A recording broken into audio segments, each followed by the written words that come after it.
a clever attempt to keep the U.S. at bay in this so-called tariff war, or some pathetic, petty dictator's attempt to solidify his control over the people of British Columbia.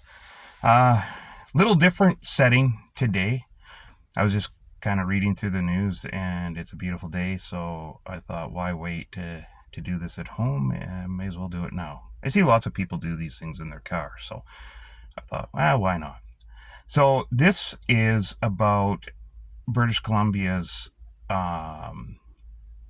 ill-gotten idiot of a premier, David Eby, or Eby, or Dweeby, if you will, if you just want to use his first initial, Dweeby. He's your classic narcissistic sociopath that was picked on in elementary school, high school, never kind of fit in. It's so textbook. You listen to the people that grew up with him as a child, and they basically all say the same thing. He was not popular. He comes from an affluent background, and he just thought because of that he was better than everyone. So he never really fit in with anybody. He didn't really have any friends. It sounds an awful lot like somebody else that runs this country, or at least until today he did. But anyway, Dweeby has the same grandiose delusions of becoming British Columbia's own little tin pot dictator. He basically forced the last premier and leader of the party, the NDP party, out the door with a knife in his back. John Horgan, or Hulk Horgan, was his nickname because he was such an angry, vindictive prick. At least he's dead now, so that's a good thing. Horgan is.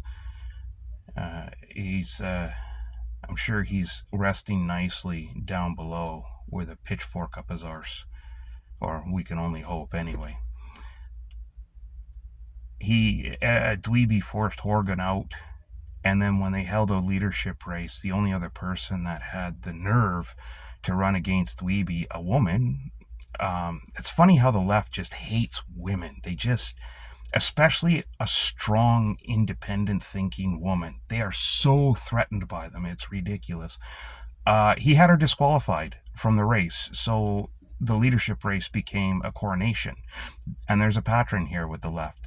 We went through the same thing here just this last week, today being March 14th, with the Carney taking over the leadership of the Federal Liberal Party of Canada. Same deal. It was basically a coronation. Somehow the guy defied all statistical odds, the Carney did, and ended up with something like 86 or 88% of the vote.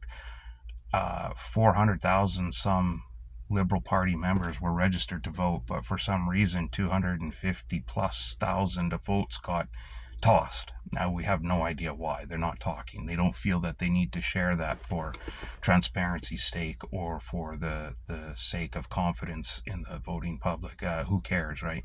So it came down to about 150,000 people who cast their vote. So we have a new prime minister in the Carney who just got sworn in today.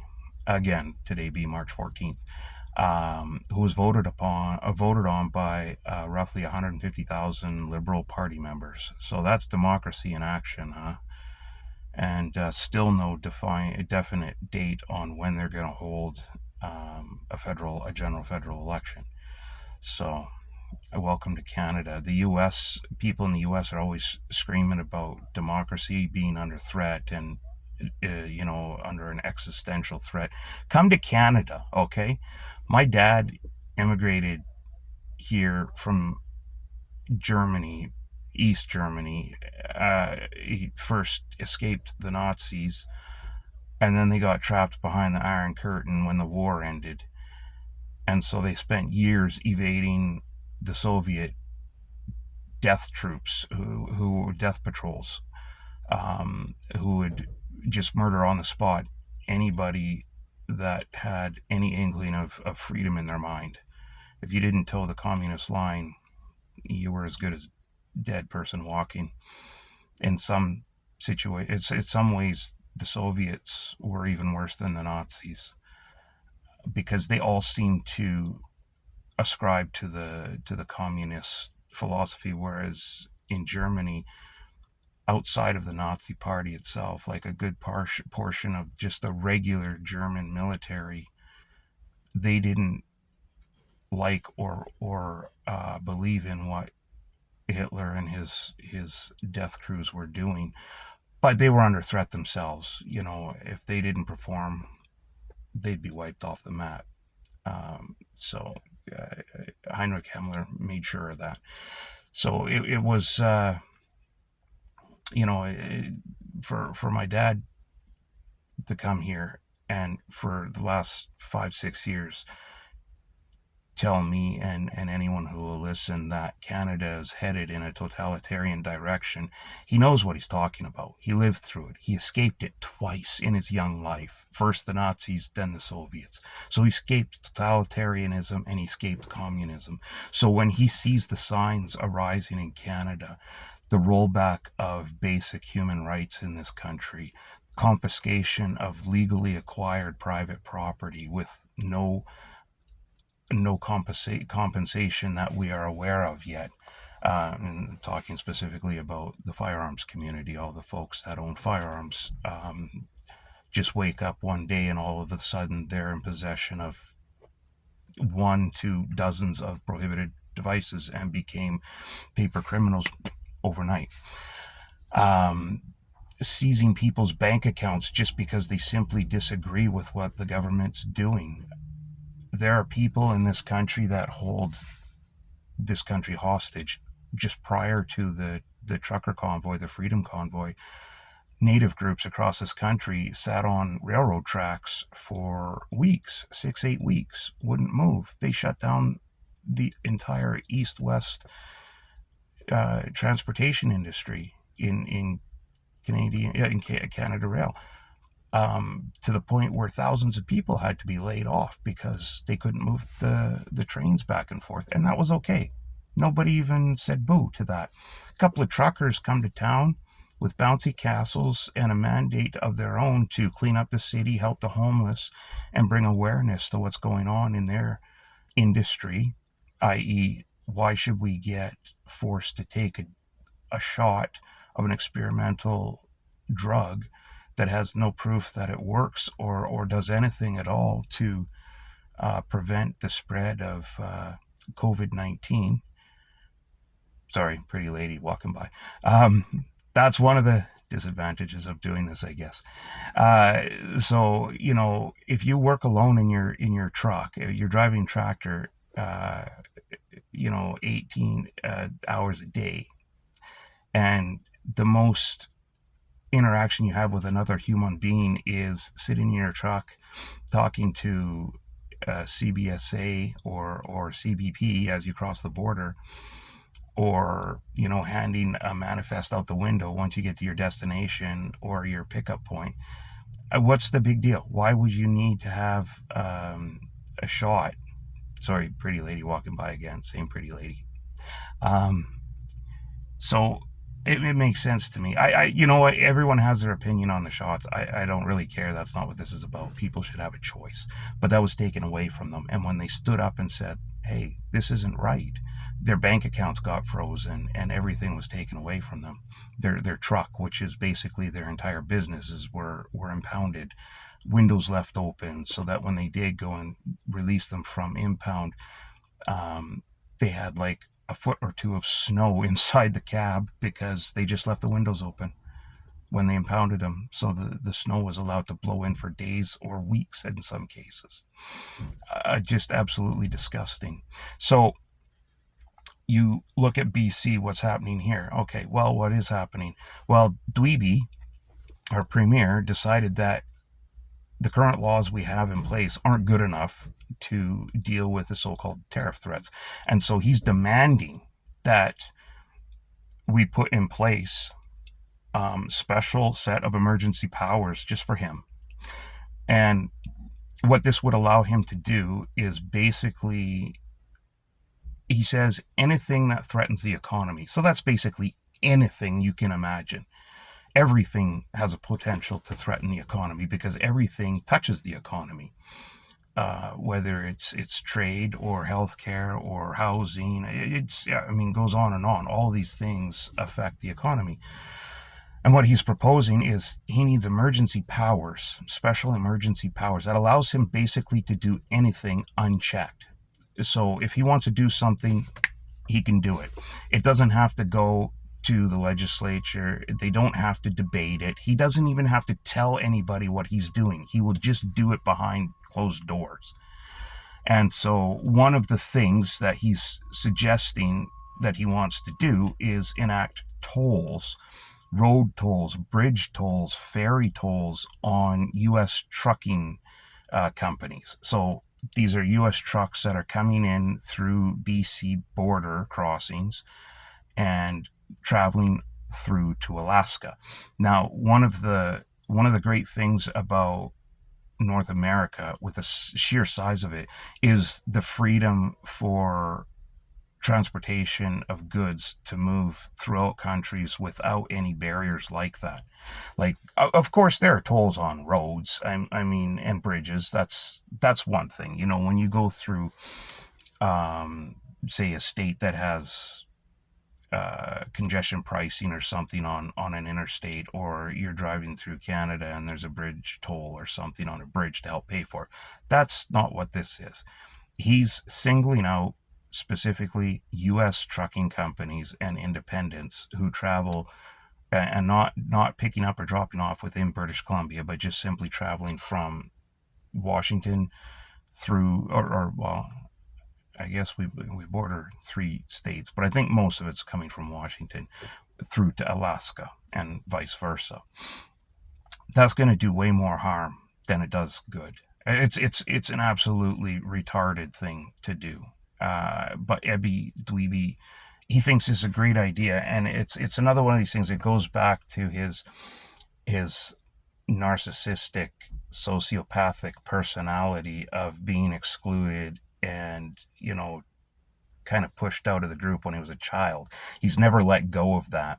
And so his fight to become premier and push everyone else aside so that he could become premier, be coronated as premier, make sure he had no competition when he came premier to become premier. That all tracks. Like I said, it's textbook. You see this all the time. These people that were picked on, and it's same with Trudeau. Again, this is a kid that was picked on when he was a kid. His mother did disgusting, horrible things with him when he was a child. Posing nude with him, just things that are going to mess up any kid's mind. So there's no wonder he turned out the way he did, a complete scatterbrained moron. But back to Dweeby. Now, Dweeby says he would only use these emergency powers when necessary.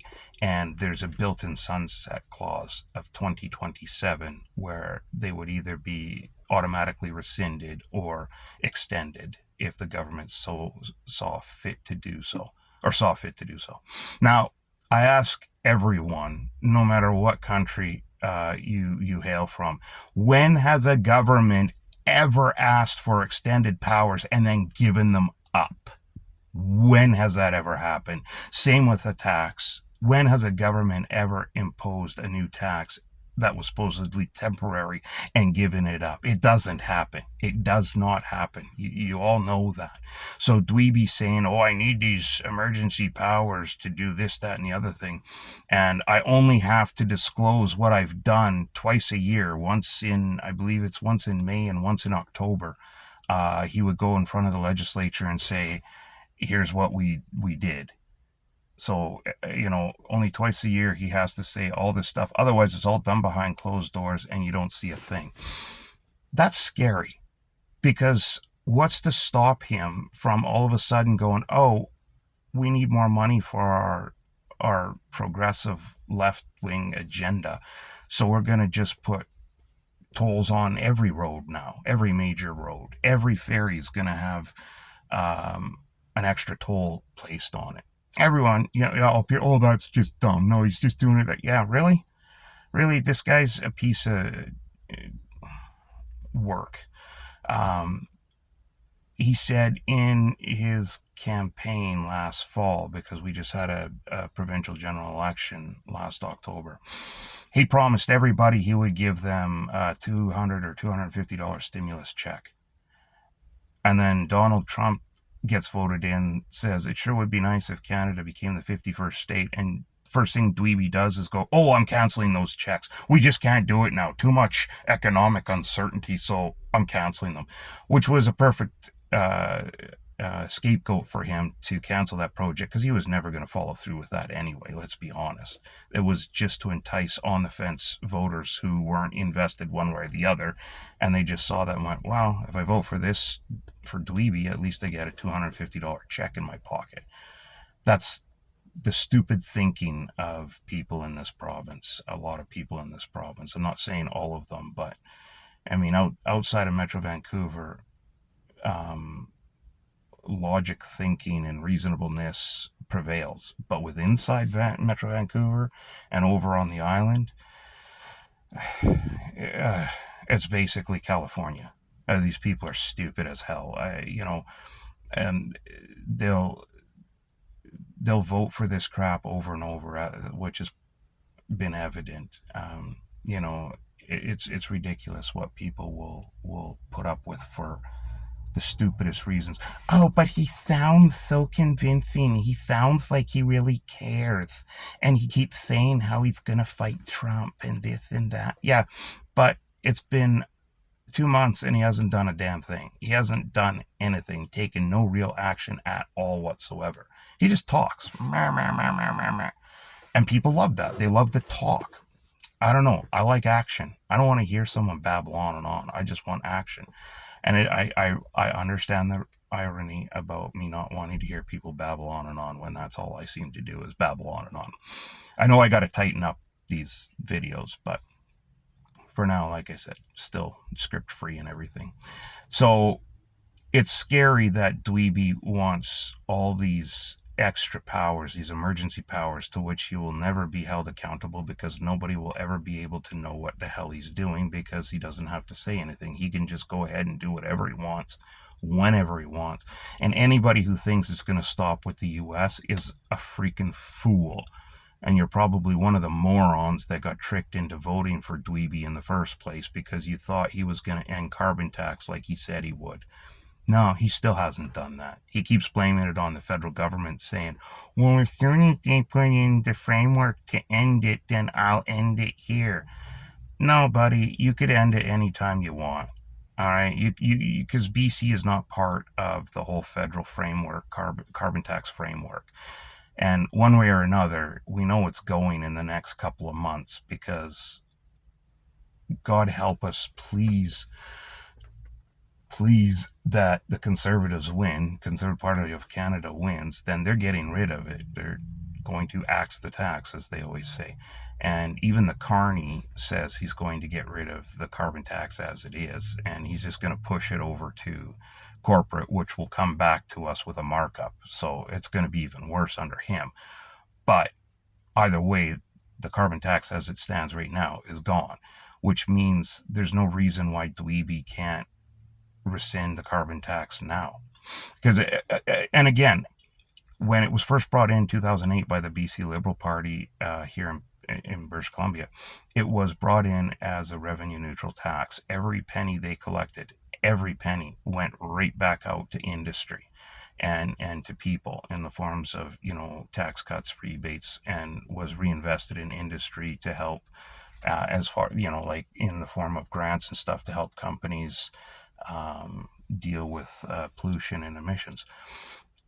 As soon as the NDP took over, and they didn't win, they took over the government. As soon as they took over, they raided the carbon tax fund and they turned it into a tax revenue. And that's the way it's been ever since. So it went from a zero revenue, a net zero revenue, to a tax revenue for them, another tax grab for them. and they've just been, pissing that money away left, right, and center, because that's all they do. They can't build anything. They cost overrun. They delay every project. They can't do anything except ruin stuff, and that's all they've done to this province. It just ruined it, just like Trudeau's ruined Canada and run its economy into the ground. Dweeby's doing the same thing, so we get a double whammy here. And I know a lot of people say you get what you voted for, but a lot of us didn't vote for this. A lot of us didn't vote for this. We're held captive by an archaic and stupid first past the poll voting system that lefties absolutely refuse to even look at, let alone modify, because they know this is their key to staying in power perpetually. Every now and again, they screw up so bad, and it's been so long that they've been screwing up that common sense prevails for a brief moment, and you'll see a center or right of center party get in, and things will be really good for a few years. But then for some reason, people are like, I really liked how things really sucked before, how I had no extra money in my pocket, so I'm going to vote for a left-wing government again. I don't know. People are dumb. I guess you're kind of gleaning where my political stance is now, huh? I'm not completely anti, socialist or anti left wing. I would just say that I'm strongly, when it comes to the economy and spending, I'm strongly, right wing on that, absolutely. But I'm closer to center when it comes to social and public programs like healthcare and help for people who need it for childcare and stuff. I don't think that someone who makes $160,000 a year necessarily needs access to $10 a day daycare, but somebody, a single parent who's making 35, 40 grand a year, absolutely. Why not help them? I think that's fair. But stuff like that, so I'm not one of these absolute far right wing nut jobs, just like there are far left wing nut jobs. I'm not extreme. I'm kind of in the middle on most subjects, or slightly to the right. But when it comes to government bloat and increasing the size of bureaucracy, increasing the power of government, libertarian all the way on that stuff. So this is scary when you have a petulant man-child like Dweeby.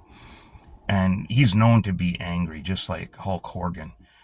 If they don't get their way, they basically and they roll around on the ground throwing a tantrum until everybody just goes, okay, fine, we'll do it your way. Same as Trudeau. People have said he's basically done that, like actually, and short of actually rolling around on the ground. And then Krista Freeland has to give him a baba, and then he settles down. In this case, of course, a baba is that's Trudeau. But yeah, these people, they pitch tantrums until they get their way, because it's the only way. They're not used to people saying no to them, and when they do, they throw a tantrum and bitch and whine until they get their way. That's how they move through life. It's pathetic. These are grown human adults that act like spoiled, rotten little brats. And Dweeby is like I said, he's your textbook narcissistic sociopath who, I'm sure there are a bunch of people that went to elementary school with him that go like having a beer one day going, Jesus, do you think he's like this because of us? Because we used to pick on the little prick? So now he's getting his revenge on everybody. He's like, oh, I'll show them. I'll be premier one day, and I'll show them. I'll get back at everybody, and then I'll become prime minister, and I'll really get back at everybody. I'll get back at all the jocks and the bullies and the nerds, everyone who picked on me. I'll get back at all of them. So I don't know. That's kind of where it's at.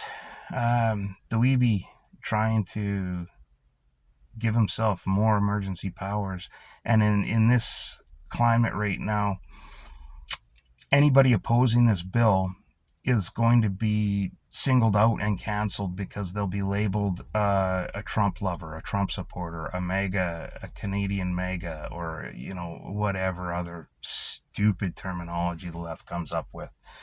So if you vote against giving the government extra powers, which of course is the logical thing to do, the government doesn't need any more powers. They have plenty. You know who needs powers? Stupid, ignorant people that can't think. They can't solve problems. So they need more power because it's easier. Because they don't have the capacity to come up with any actual good ideas to deal with the situation. So they're just like, oh, give me more power. That'll solve it. No, it won't, because you're an idiot. If you can't solve the problem with all the powers you have now, then you shouldn't be premier, period. And, I mean, Dweeby shouldn't be premier anyway. He shouldn't be anywhere near public office. The guy is a loser. That's where we're at. I don't know. Seems every day things just get worse and worse in Canada. This used to be a great country. I don't know. Trudeau's come along, Dweeby come along, Horgan come along, and they just destroyed it. Destroy our country. And like I said, we get a double whammy of it here in British Columbia. But, yeah, hopefully the federal election at least goes our way and we get a common sense government again.